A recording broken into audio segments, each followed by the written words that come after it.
ನಮಸ್ಕಾರ. BM ಟಿವಿಗೆ ಸ್ವಾಗತ. ನಾನು ಭಾಸ್ಕರ್ ಎಂ.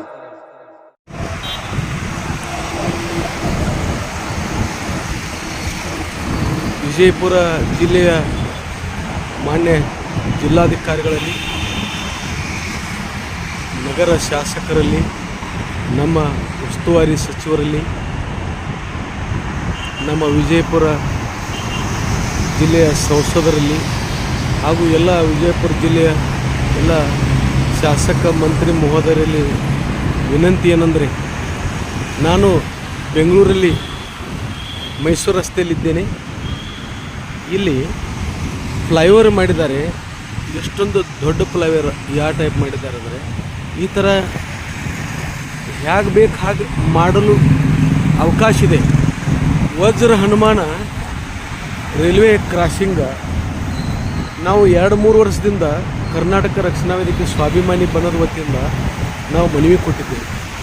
ಆ ಮನವಿಗೆ ಸ್ಪಂದಿಸಿ ಮಾನ್ಯ ಸಂಸದರು 2 ಸಾರಿ ಲೆಟರ್ ಕೊಟ್ಟಿದ್ದಾರೆ.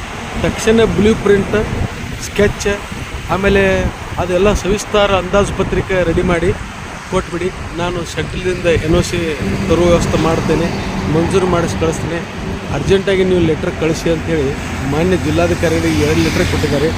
ಅದು ಎಲ್ಲ ತಮ್ಮ ಗಮನಕ್ಕೆ ತಂದಿದ್ದೇನೆ. ಮಾನ್ಯ ಮಹಾನಗರ ಪಾಲಿಕೆ ಆಯುಕ್ತರಿಗೂ ನಾನು ಗಮನಕ್ಕೆ ತಂದಿದ್ದೇನೆ.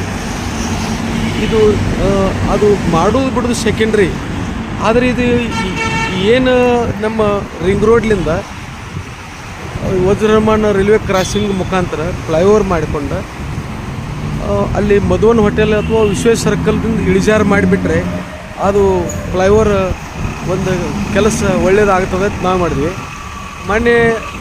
ಮಾನ್ಯ ಮಹಾನಗರ ಪಾಲಿಕೆ ಆಯುಕ್ತರು ಇಲ್ಲ ಸೂರ್ಯವಂಶರೇ ತಾವೆಲ್ಲ ಮನವಿ ಕೊಟ್ಟಿದ್ರಿ, ಅದು ಫ್ಲೈಓವರ್ ಆಗೋದು ಕ್ಯಾನ್ಸಲ್ ಆಗಿ ಅಂಡರ್ಗ್ರೌಂಡ್ ಮಾಡಿದ್ದಾರೆ ಅಂತ ಹೇಳಿದರು. ಅದು ಎಷ್ಟು ಮಟ್ಟಿಗೆ ಖರೆ ಸುಳ್ಳು ಗೊತ್ತಿಲ್ಲ. ನಾವಂತೂ ಹೋರಾಟ ಮಾಡೇ ಮಾಡ್ತೀವಿ ಅಂಥೇಳಿ ಮನೆ ವಿಡಿಯೋ ಮಾಡಿ ಅಲ್ಲಿ ರೋಡಲ್ಲಿ ಎಷ್ಟು ಸಾರ್ವಜನಿಕರಿಗೆ ಅನ್ಯಾಯ ಆಗ್ತದೆ ಅನ್ನುವಂಥದ್ದು ಸಂಪೂರ್ಣ ವಿಡಿಯೋ ಮಾಡಿ ಎಲ್ಲರಿಗೂ ಮಾಹಿತಿ ಕೊಟ್ಟಿದ್ದು. ಮತ್ತು ಎಲ್ಲ ಗೊತ್ತಿದ್ರೂ ಕಣ್ಣು ಮುಚ್ಕೊಂಡು ಕೊಡ್ತಿದ್ದಾರೆ. ಮನಸ್ಸು ಮಾಡಿದರೆ ಏನು ಬೇಕಾದ್ರೂ ಮಾಡ್ಬೋದು. ವಿಜಯಪುರ ಜಿಲ್ಲೆದವರು ಸಾಕಷ್ಟು ತೆರಿಗೆ ಕಟ್ತಾಯಿದ್ದೀವಿ.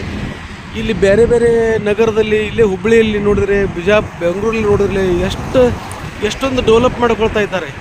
ಆದರೆ ನಮ್ಮ ವಿಜಯಪುರ ಜಿಲ್ಲೆಯಲ್ಲಿ ಅರ್ಧ ತಾಸಿಗೆ ಒಂದೊಂದು ಟ್ರೈನ್ ಅಲ್ಲಿ ಬರ್ತಾ ಇದ್ದಾವೆ. ಒಂದೊಂದು ಅರ್ಧ ತಾಸು ಅಲ್ಲಿ ನಿಲ್ತಾರೆ ಸಾರ್ವಜನಿಕರು. ಅರ್ಧ ಕಿಲೋಮೀಟ್ರ್ ಎಲ್ಲಿ ವಿಶ್ವೇಶ ಸರ್ಕಲ್ ತನಕ ಗಾಡಿ ನಿಂತಿರ್ತವೆ, ಒಂದು ಮಂದಿ ಈ ಕಡೆ ರಿಂಗ್ ರೋಡ್ ತನಕ ಗಾಡಿ ನಿಂತಿರ್ತವೆ. ಆ ಕ್ರಾಸಿಂಗ್ ಸಲುವಾಗಿ ಒಂದು ಗಾಡಿ ರೈಲ್ವೆ ಹೋದ ತಕ್ಷಣ ಮತ್ತೊಂದು 5 ನಿಮಿಷನಾಗ ಬರ್ತಿರ್ತದೆ. ಅದು ಗೇಟ್ ಬಂದ್ ಮಾಡಿ ತೆಗೆದನಿಲ್ಲ ಅವರು. ಇಂಥ ಒಂದು ಸಮಸ್ಯೆ ದಿನಾಲೂ ಅನುಭವಿಸ್ತಾ ಇದ್ದಾರೆ ಸಾರ್ವಜನಿಕರು. ಪ್ರತಿಯೊಬ್ಬರಿಗೆ ಗೊತ್ತೂ ಇದೆ. ಅದು ಗೊತ್ತಿರ್ಲಾರ್ದವ್ರ ಜೊತೆ ನುಣುಚ್ಕೊಳ್ಳುವಂಥ ಕೆಲಸ ಯಾಕೆ ಜನಪ್ರತಿನಿಧಿಗಳು ಮಾಡ್ತೀರಿ, ಆಮೇಲೆ ಯಾಕೆ ಅಧಿಕಾರಿ ವರ್ಗ ಯಾಕೆ ಮಾಡ್ತೀರಿ, ಯಾಕೆ ಇದನ್ನು ದಿಟ್ಟ ಕ್ರಮ ಯಾಕೆ ತೆಗೆದುಕೊಳ್ಳುತ್ತಿಲ್ಲ ಅನ್ನುವಂಥದ್ದು ನಮ್ಮ ಕರ್ನಾಟಕ ರಕ್ಷಣಾ ವೇದಿಕೆ ಸ್ವಾಭಿಮಾನಿ ಬಣದ ವಾದ. ನಾವು ಉಗ್ರವಾದ ಹೋರಾಟ, ಸಾರ್ವಜನಿಕರ ಮುಖೇನ ಉಗ್ರವಾದ ಹೋರಾಟ ಕೈಗೊಳ್ಳುವುದಕ್ಕಿಂತ ಮುಂಚೆ ದಿಟ್ಟ ಕ್ರಮ ತೆಗೆದುಕೊಂಡು ಈ ಕೆಲಸ ಪ್ರಾರಂಭಿಸಬೇಕು. ಈ ಥರ ಮಾಡಲಿಕ್ಕೆ ಬರ್ತದೆ. ಅಲ್ಲೇನು ಇಂಜಿನಿಯರ್ಸ್ ಸರಿ ಇಲ್ಲಂದರೆ ಇಲ್ಲೇ ಅವ್ರನ್ನ ಯಾರು ಎಕ್ಸ್ಟ್ರಾ ಆರ್ಡಿನರಿ ಇಂಜಿನಿಯರ್ಸ್ ಇದ್ದರೆ ಕರೆಸಿ ಅದನ್ನು ಏನು ಎಸ್ಟಿಮೇಟ್ ಮಾಡಬೇಕು, ಏನು ಬ್ಲೂ ಪ್ರಿಂಟ್ ಮಾಡಬೇಕು, ಏನು ಎಸ್ಟಿಮೇಟ್ ಯಾವ ಥರ ಸ್ಕೆಚ್ ಮಾಡಬೇಕು, ಯಾವ ಥರ ಮಾಡಿದರೆ ಏನಾಗ್ತದೆ ಅನ್ನೋಂಥದ್ದು ರೂಪುರೇಷೆಗಳು ಹಾಕ್ಕೊಂಡು ಅದು ತಕ್ಷಣ ಅದಕ್ಕೊಂದು ಪ್ರಾಮಾಣಿಕ ಯೋಜನೆ ಹಾಕಬೇಕಂತೇಳಿ ನಾನು ಈ ಮೂಲಕ ತಮ್ಮೆಲ್ಲರಲ್ಲಿ ವಿನಂತಿಸುತ್ತೇನೆ. ನಾನು ಕರ್ನಾಟಕ ರಕ್ಷಣಾ ವೇದಿಕೆ ಸ್ವಾಭಿಮಾನಿ ಬಣದ ಜಿಲ್ಲಾಧ್ಯಕ್ಷ ಜಗದೇವ್ ಸೂರ್ಯವಂಶಿ. ಧನ್ಯವಾದಗಳು.